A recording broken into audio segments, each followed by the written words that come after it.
is Miss Linda, and I work at the Goochland branch of the Pamunkey Regional Library. Today we're going to be reading from the book Bob. And this is a story about a little girl named Libby who goes to visit her grandmother that lives in Australia. And Libby realizes that there is a mysterious creature living in grandmother's closet. So let's see what happens. And this is by Wendy Mass and Rebecca Stead. Illustrated by Nicholas Gannon. And this is a Fywell and Friends book for mysterious creatures everywhere. Chapter 1, Livy. I feel bad that I can't remember anything about Gran Nicholas's house.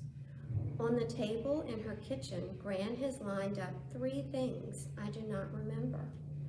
1, a green stuffed elephant in overalls. 2, a net bag full of black chess pieces. 3, a clunky old tape recorder. You loved these things when you were here before, Gran Nicholas tells me. But I don't remember any of it. Not the horses, Gran Nicholas says, pointing out the window to a dusty yard. Maybe there were horses there once. Not the pigs, Gran Nicholas says, pointing out the back door.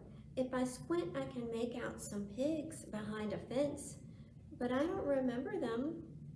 Not this, she says, holding up the green stuffed elephant. When you were here before, you wouldn't let go of it. You carried it everywhere. You wouldn't let anyone get near it. But it's like I've never laid eyes on that green stuffed elephant in my life. It could have been anyone's green stuffed elephant, and I would not have minded. Mom looks nervous. She wants me to remember, but it's her fault. I don't. She brought me here for a month when I was 5, and didn't bring me back again until now, when I am practically 11. 10 and a half, almost. Of course, I do remember Gran herself, because we talk on the phone every week, and we write each other postcards. Gran tells me the news of Australia, and I tell her the news of Massachusetts. She came to visit us once, for 2 weeks, but I don't remember one thing about her house. Actually, maybe I do remember one thing. I think I remember a wrong chicken. I remember chickens and one chicken that was different. One chicken was not like the other chickens, is what I remember. But standing here in the kitchen with everyone looking at me, I don't know how to ask Gran about that. I pick up the elephant. It's soft and floppy. I still don't remember it. Gran Nicholas sighs. She doesn't say what I know she wants to say, which is that we should have come back sooner.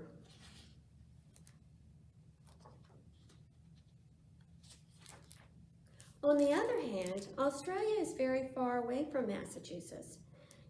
If you want to get from our house to Gran Nicholas' house, this is what you have to do. Drive from Massachusetts to New York City for 4 hours. Park the car and wait for a bus to the airport. Take a plane for 7 hours to California. Get off that plane. Take another plane for 19 hours to Melbourne, Australia. Get off that plane. Wait in 3 different lines while official people look at your bags and your papers. Wait in the rental car line. Drive the car for 2 hours in Australia. Get to Gran's house. Now, Mom's going to leave me here again while she goes to visit all her friends from growing up. The baby is too young to stay with Gran Nicholas, so she's going with Mom. I wonder what it's like here at night. I look at the chess pieces. Does Gran have the white ones? I open my mouth to ask, but instead I hear myself say, "Are there chickens?" Yes, she gets excited, and Mom looks happy. Gran grabs my hand and runs me out to the yard, where some chickens are pecking in the dirt. I look them over, but all look very regular. Are these the same chickens? I ask Grand Nicholas.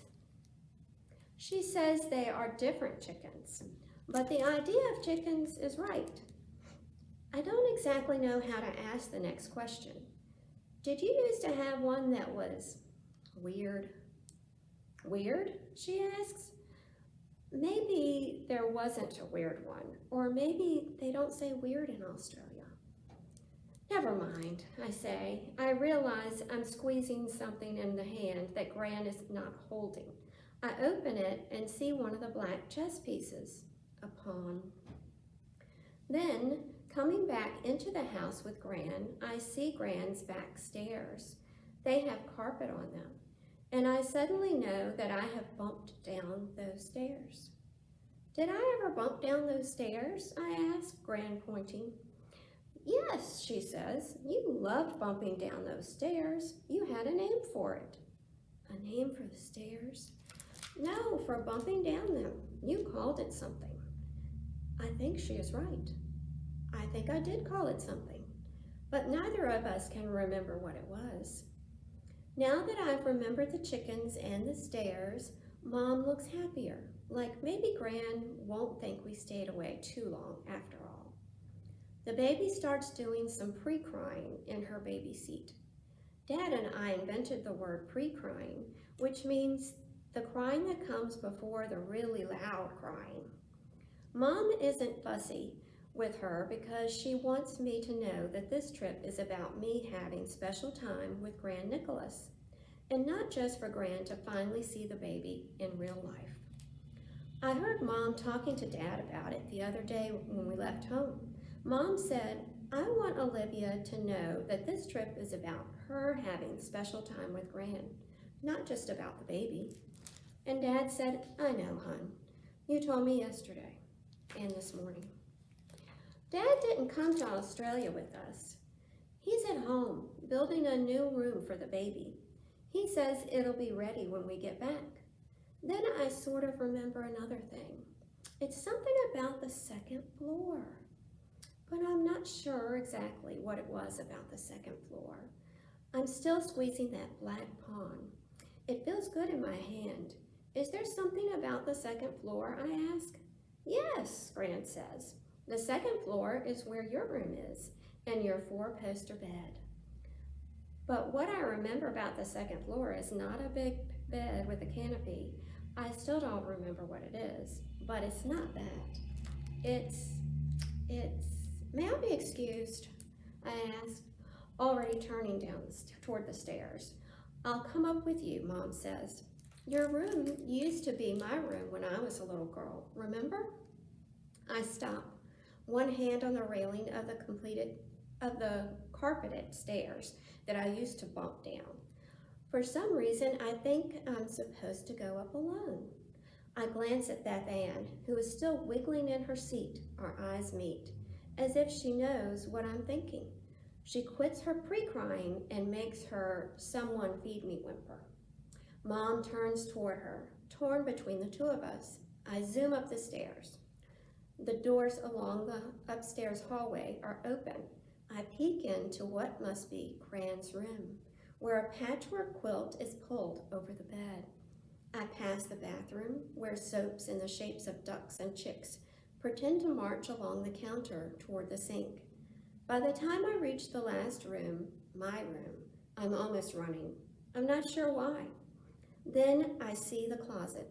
I still don't remember the bed or the bright pink curtains, but I remember this closet. It's small. The door seems like only half a door, and there can't be much room on the other side. I think I left something inside, something really, really important. My hand reaches for the doorknob. I know exactly where the light cord is, and I watch my hand reach out and pull it. The light flickers on. Here is what I see.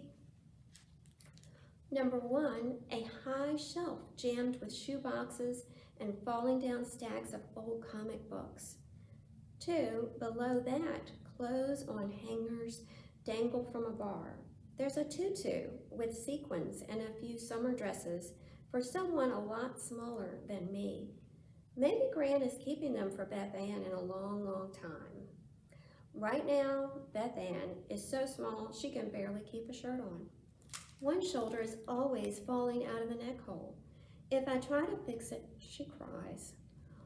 Number 3, on the floor under the little dresses, a Lego pirate ship sits on the brown carpet. It has 4 sails and a mast and a lookout tower and even a swimming pool. It must have taken a long time to build. Next to the pirate ship is a thick old dictionary. And 5, and standing on top of the dictionary is a small zombie wearing a chicken suit. He's rubbing his eyes, a Lego pirate clutched in one hand. When his eyes adjust to the light, he uses them to look me up and down. Then he says, "You're back. Took you long enough." Chapter 2, Bob. Her brown hair is longer and her cheeks are less round, but I know it's her, Livy. She told me to wait here, and I waited. 5 years is a long time to hang out in a closet, but what else did I have going on? Not much, I can tell you that.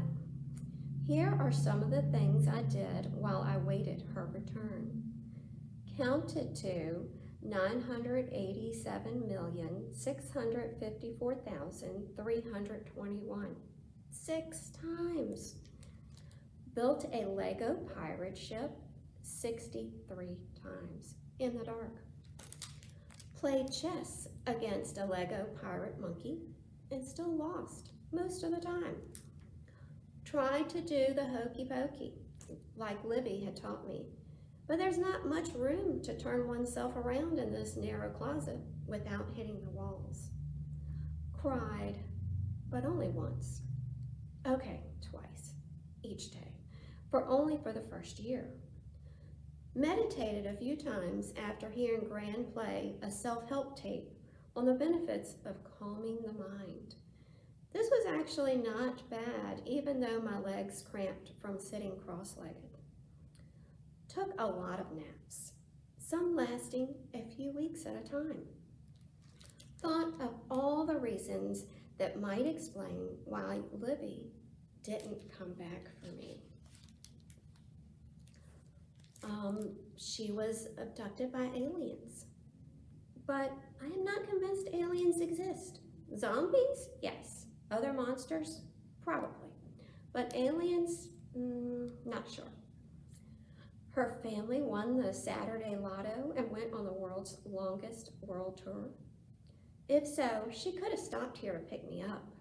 I am small enough to fit in any overhead bin, and I do enjoy a nice salty peanut snack.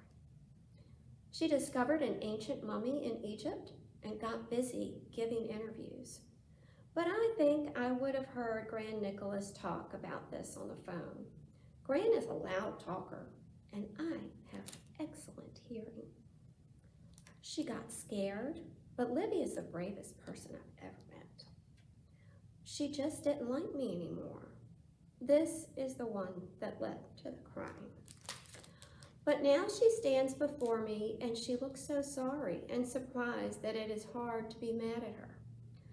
I still am, but less. You are all grown up, I say, letting the hand holding the Lego pirate swing behind my back. She flips her hair over her shoulder, almost 11. You are a lot taller and your face is not as mushy. She reaches out a hand toward me, but then lets it fall back. I'm so sorry. You told me to wait for you in the closet. You said you'd be right back. She tilts her head at me, just like she used to before when she was trying to puzzle something out. Did I really say I'd be right back? I consider this. Well, you did say you'd see me soon. 5 years isn't soon. Isn't even soon-ish. Livy looks at her feet. I can't remember anything, honestly. So this is Livy and her little friend. And we're going to stop there for today. And if you liked hearing about Bob and Livy, please stop by the library and you can check out a copy of Bob by Wendy Mass. And if you are interested, we have some activity packets that go along with the story. So those are available. There's drawings and puzzles about Bob and Livy. So we hope you come by the library soon and check out a book. And we'll see you next time. Bye-bye.